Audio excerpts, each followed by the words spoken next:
এমনিতে মর একটা আহত হয় একটাই যায় স্যার, বাকিটি যায় না।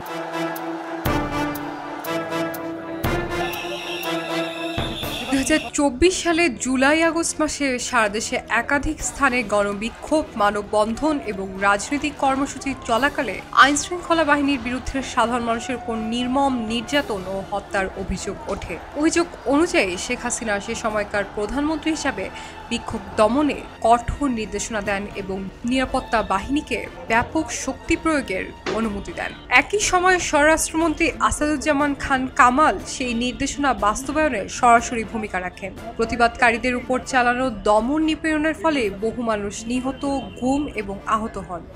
এমনিতে মর একটা আহত হয় একটাই যায় স্যার, বাকিটি যায় না।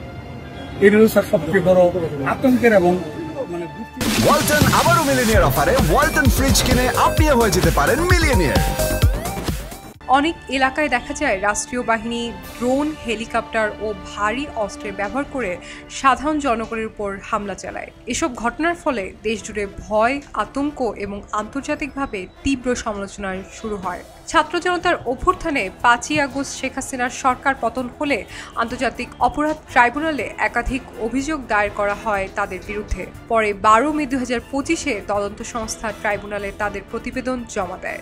1 জুন 2025-এ আদালত শেখ হাসিনা এবং আসাদুজ্জামান খান কামালের বিরুদ্ধে আনুষ্ঠানিকভাবে অভিযোগ গঠন করে এবং তাদের বিরুদ্ধে গ্রেপ্তারি পরোয়ানা জারি করা হয়। তবে তারা তখন থেকে পলাতক থাকায় আদালত তাদের বিরুদ্ধে পত্রিকায় বিজ্ঞপ্তি প্রকাশের নির্দেশনা দেয়। শেষবার 17 জুন ট্রাইব্যুনালের রেজিস্ট্রার এক বিজ্ঞপ্তি প্রকাশ করে, যেখানে বলা হয় তাদের আগামী 7 দিনের মধ্যে আত্মসমর্পণ করতে হবে, নতুবা অনুপস্থিতিতে বিচার কাজ চলবে। মামলার পরবর্তী শুনানির তারিখ নির্ধারণ করা হয়েছে 24 জুন 2025। এই মামলার খবর ছড়িয়ে পড়ার পর দেশজুড়ে ব্যাপক চাঞ্চল্যের সৃষ্টি হয়েছে। অনেকে মনে করেছেন এটি বাংলাদেশের বিচার ব্যবস্থার স্বাধীনতা এবং ন্যায় বিচারের একটি সাহসী দৃষ্টান্ত।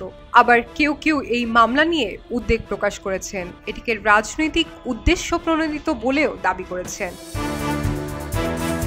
আন্তর্জাতিক মহলেও এই ঘটনার প্রতি দৃষ্টি নিবদ্ধ হয়েছে।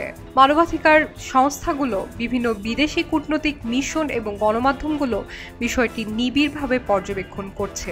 বাংলাদেশের মানবাধিকার, গণতন্ত্র এবং আইনের শাসনের বিষয়গুলো নিয়ে বারবার প্রশ্ন উঠেছে।